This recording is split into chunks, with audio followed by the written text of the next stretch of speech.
तो आज हम बात करने वाले हैं डेथ नोट के एक ऐसे चैप्टर के बारे में जिसमें हमें बताया जाता है कि लाइट के मरने के बाद असल में हुआ क्या, और उसके बाद एक और डेथ नोट इस दुनिया में गिरी और एक और कीरा का जन्म भी हुआ।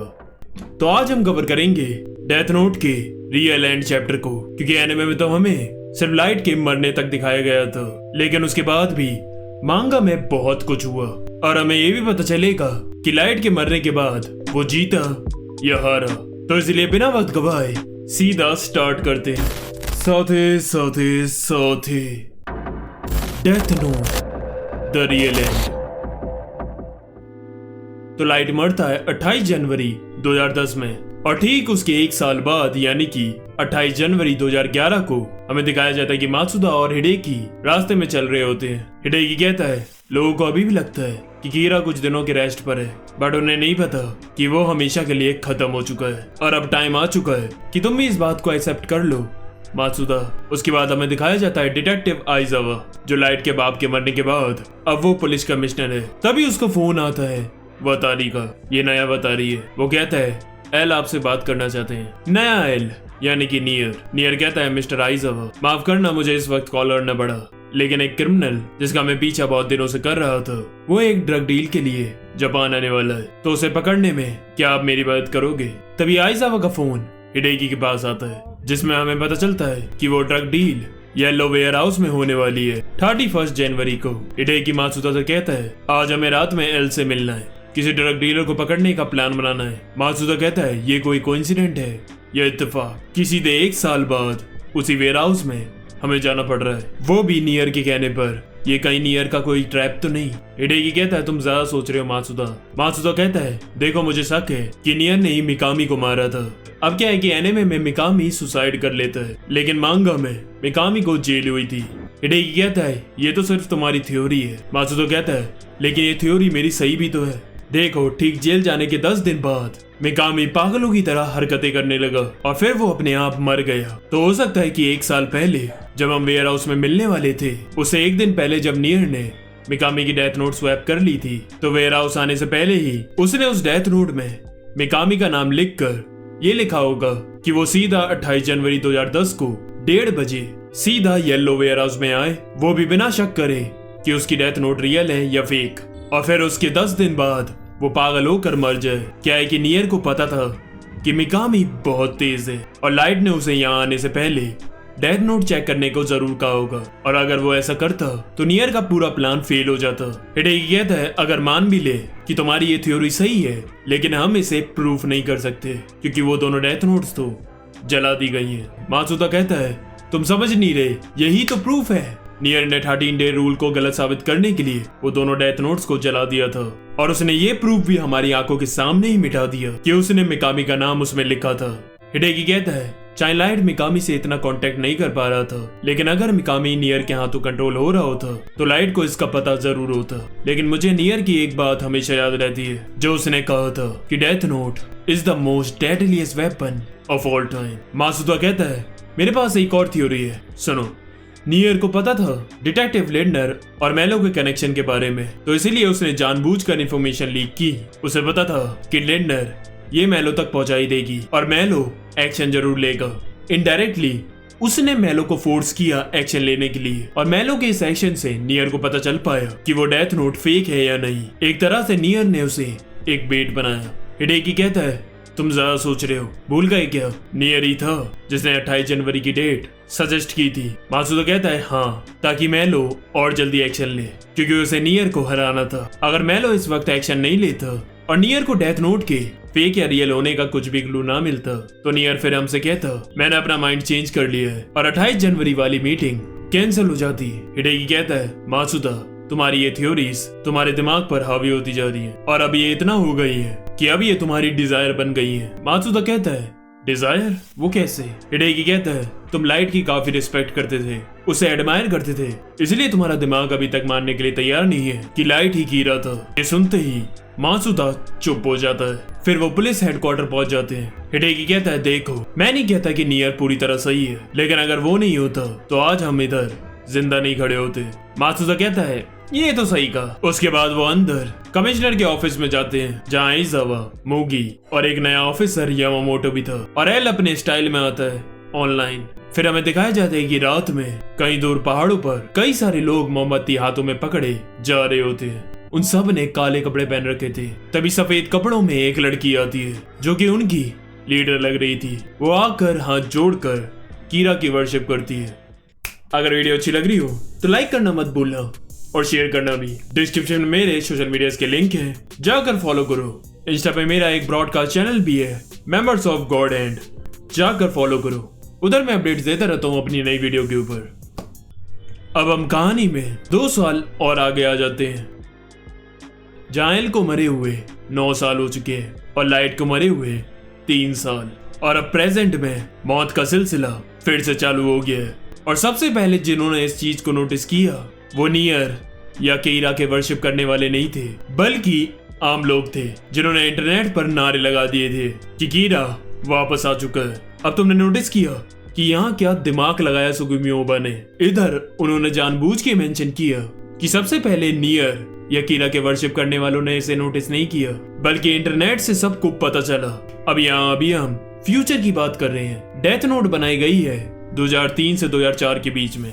अब इसके राइटर ने प्रेडिक्ट कर लिया कि आगे फ्यूचर में इंटरनेट इतना ज्यादा बढ़ जाएगा कि हर चीज उस पर ही वायरल होकर सब तक पहुंचेगी। इसलिए उन्होंने इधर मेंशन किया इंटरनेट और फ्यूचर प्रेडिक्शन भी। अब इंटरनेट पे ये खबर फैलने के बाद पूरी दुनिया को ये पता चल गया कि कीरा वापस आ चुका है। अब इंटरनेट पर ही कुछ लोग अपनी फैमिली के बूढ़े लोग जो भी किसी बुरी बीमारी से जूझ रहे हैं उन्हें मुक्ति दिलवाने के लिए उनकी फैमिली के लोग इंटरनेट पर कीरा को रिक्वेस्ट कर रहे हैं कि उनके लोगों को पीसफुल डेथ दे दीजिए। न्यूज में लोग बता रहे थे कि सारे लोग अभी तक जो भी मरे वो 65 साल के ऊपर के थे और ज्यादातर की मौत उनकी बीमारी और बदतर होने की वजह से हुई। तो क्या ये कीरा का काम है या फिर एक कोइंसिडेंस? टीवी पर इस खबर को देखकर मात्सुतो कहता है हमें पता है कि डेथ नोट इस कंडीशन से भी लोगों को मार सकता है। इसका मतलब है कि लाइट ने पहले ही वो डेथ नोट बदल दी थी जो हमारे पास सर्वेलेंस में रखी हुई थी। ये नियर की गलती है कि उसने डेथ नोट को चेक नहीं किया जलाने से पहले। आइजावा कहता है ये जरूरी नहीं है कि ये वही डेथ नोट हो। भूल गए क्या? कोई दूसरा शिनिगामी भी दूसरी नोटबुक लेकर आ सकता है। मात्सुतो कहता है वैसे देखा जाए तो पहले जो कीरा था उसने उन लोगों को मारा जो मरना नहीं चाहते थे, बट इस केस में वो उन बीमार बूढ़े लोगों को मारकर उन्हें मुक्ति दे रहा है जो अपनी बीमारी और बुढ़ापे से जूझ रहे हैं। तो ये तो अच्छी बात है। आइजावा कहता है क्राइम छोटा होने का मतलब ये नहीं कि वो सही है। हिडेकी कहता है वैसे मैं सोच रहा हूँ कि अभी तक नियर ने एल ने कोई एक्शन क्यों नहीं लिया। ऑफ कोर्स उसे इसकी खबर होगी। तभी हम देखते कि नियर अपने कमरे में बैठा कार्ड्स का महल बना रहा था और उसे मिलने उसके 2 डिटेक्टिव्स आते हैं। नियर कहता है क्या बात है, आज तुम दोनों एक साथ कैसे? वो कहता है मुझे पता है कि तुम्हें पता है कि बाहर क्या हो रहा है, फिर तुमने अभी तक कोई एक्शन क्यों नहीं लिया? नियर कहता है मैं सोच रहा हूँ कि एल अगर मेरी जगह होता तो क्या करता। वो कहता है पहले जो एल ने ट्रिक यूज की थी पहले कीरा को फंसाने के लिए अब वो काम नहीं आने वाली, और ऊपर से ये कीरा उनकी डिजीज की बदौलत उन्हें मार रहा है, इसलिए इसे पकड़ना और भी मुश्किल हो रहा है। नियर कहता है प्लीज तुम इस कीरा को रियल कीरा से कंपेयर मत करो, इसमें लाइट और एल दोनों की बेइज्जती हो रही है। लाइट ने जो भी किया वो गलत जरूर था, लेकिन उसकी बदौलत दुनिया में 70% क्राइम रेट कम हो गया और कई वॉर्स भी एंड हुई। एल को बिलीव था कि कीरा ईवल है और उसे लड़ते हुए उसकी जान भी जा सकती है, लेकिन तब भी उसने ये रिस्क लिया। लेकिन अभी जो ये कीरा है ये तो है।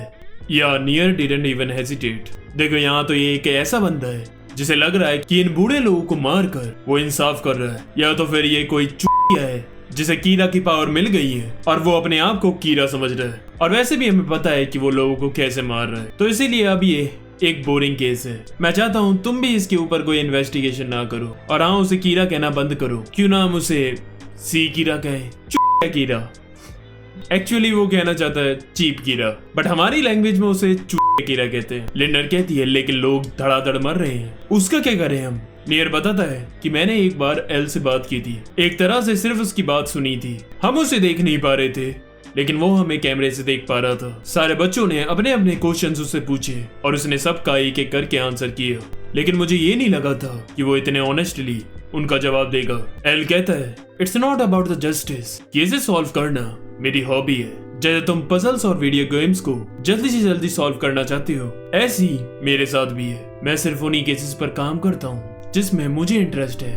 अगर लॉ के हिसाब से देखें तो मैं भी एक क्रिमिनल हूँ जिसने बहुत से बुरे काम किए हैं। क्या है कि मुझे हारना बिल्कुल पसंद नहीं, इसलिए अपना केस सॉल्व करने के लिए मैं कुछ भी कर सकता हूँ और किसी भी हद तक जा सकता हूँ। नियर कहता है ये स्टेटमेंट सुनने के बाद कुछ लोगों के लिए एल की इज्जत कम हो गई थी, लेकिन मुझे वो और पसंद आने लगा। और हाँ, बाद में हमने ये भी सुना था कि एल इवन दो हम दोनों के बारे में कुछ ज्यादा जानता नहीं था, लेकिन उसके बाद भी उसने कहा था कि उसकी सक्सेसर मेल और नियर में से कोई होगा। लिंडर कहती है तुम दोनों ने उससे क्या पूछा था? नियर कहता है कुछ भी नहीं, बस हम उसे ऑब्जर्व कर रहे थे। एल ने कहा था कि उसने हमारी आंखों में कुछ अलग ही देखा। लिंडर कहती है लेकिन तुम्हें एल की तरह सोचने की जरूरत नहीं, तुम एल नहीं नियर हो। नियर कहता है सही कहा, तो अगर अब हमें उस कल्प्रिट को पकड़ना है तो हमें डेथ नोट की नोटबुक के बारे में पूरी दुनिया को बताना होगा। और फिर सारे पुलिस ऑफिसर और डिटेक्टिव्स हर जगह उस नोटबुक को ढूंढने की कोशिश करेंगे और जिस पर भी शक होगा उसे पकड़ लेंगे। लिंडर कहती है लेकिन इससे तो बहुत ज्यादा केओस मच जाएगा पूरी दुनिया में। एल होता तो कभी भी ऐसा नहीं चाहता। अच्छा,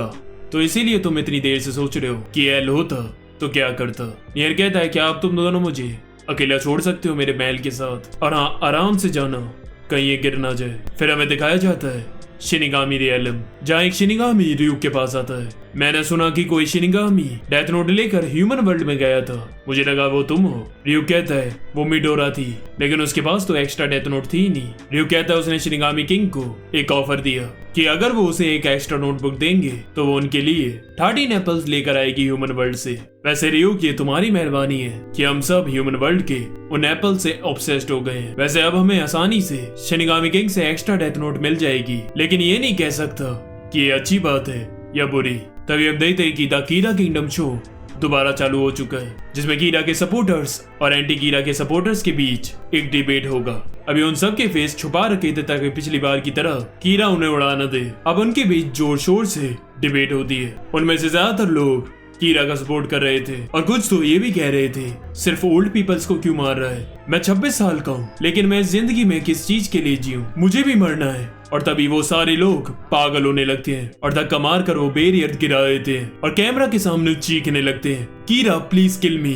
वही होता है जो उन्होंने मांगा। उन्हें हार्ट अटैक आता है और वो मरने लगते हैं। दूसरे लोग ये देखकर कहते हैं हमें पता था कीरा हमारी साइड है, please Kira kill me next. और तभी वो प्रोग्राम बंद होता है और उसके तुरंत ही बाद नियर जवाब देने के लिए आता है। पूरी दुनिया में ये ब्रॉडकास्ट हो रहा था। वो कहता है वाताशी वा एरिथिस। तो अब जो ये मर्डर चल रहे हैं जापान में, मैं साफ साफ कहना चाहूंगा कि मैं इस केस में इन्वॉल्व नहीं होना चाहता। ये सुनकर सारे लोग शॉक हो जाते हैं। ये जो भी है ये कीरा तो नहीं है, ये मैं आपको बता रहा हूँ। अगर ये असली कीरा होता तो मैं बिल्कुल ये केस ज्वाइन करता, और अभी मुझे इस केस में कोई इंटरेस्ट नहीं, और जिस केस में मुझे कोई इंटरेस्ट नहीं उनमें मैं इन्वॉल्व नहीं होता। मुझे लगता है ये केस पुलिस का है, उन्हें ही इसे सॉल्व करना चाहिए। आइज़ाक कहता है ये सही कह रहा है, हम हमेशा नियर और एल पर डिपेंड नहीं रह सकते। और अब एक आखिरी बात मैं कहना चाहूंगा उस क्रिमिनल से, you are nothing but a murderer. हमें दिखाया जाता है वो बंदा जो उधर नाम लिख रहा था और सामने उसके रूम में एक शिनिगामी भी था, और नोटिस करा हो तो वो अब नाम नहीं लिख पा रहा था। नियर की बात सुनकर वो गुचड़ मुचड़ कुछ कर रहा था। फिर हमें दिखाया जाता है कि मिडोरी शिनिगामी रियलम में वापस आ जाती है। र्यूको से पूछता है मिडोरा तुम इतनी जल्दी वापस क्यों आ गई? वो बताती है पहले तो बहुत मजा आ रहा था जब वो टीवी में से उन लोगों का नाम लिख रहा था, लेकिन एक बंदा फिर टीवी में से उसे कुछ बोला, उसके बाद वो एकदम शांत हो गया और उसका चेहरा भी मुरझा गया, और फिर बस 3 दिन तक वो दीवारों को ही घूरता रहा, और फिर वो चीखने लगा और उसने अपना ही नाम डेथ नोट में लिख दिया। ह्यूमंस कितने वियर्ड होते हैं ना। यू कहता है मुझे याद है लाइट ने कहा था कि डेथ नोट को यूज करने के लिए ह्यूमंस की इमोशनल और मेंटल स्ट्रेंथ काफी स्ट्रांग होनी चाहिए। तुमने शायद बहुत ही कमजोर इंसान को चुना। उसके बाद रियो याद कर रहा था कि शायद लाइट जैसा इंसान कोई और हो ही नहीं सकता जो उसकी जगह कीरा बन सके, और बस यही ये चैप्टर खत्म हो जाता है। अब देखो इसमें कुछ चीजें जो हमने सुनी उसे ये साफ साबित होता है कि मरने के बाद भी लाइट जीत गया। उसका सपना था इस दुनिया को क्राइम फ्री करने का, और नियर ने ऊपर ये खुद कहा था कि कीरा की वजह से 70% क्राइम रेट दुनिया में कम हुआ है, और दूसरा उसे इस नई दुनिया का गॉड बनना था। जो ऊपर तुमने देख ही लिया कि मरने के बाद भी लोग उसकी वर्शिप कर रहे थे। That's the impact of Kira, it literally change the world. और अगर तुमने और तुमने मेरी डेथ नोट की पिछली वीडियोस नहीं देखी हैं तो यहाँ ऊपर आई बटन पर क्लिक करके देखो।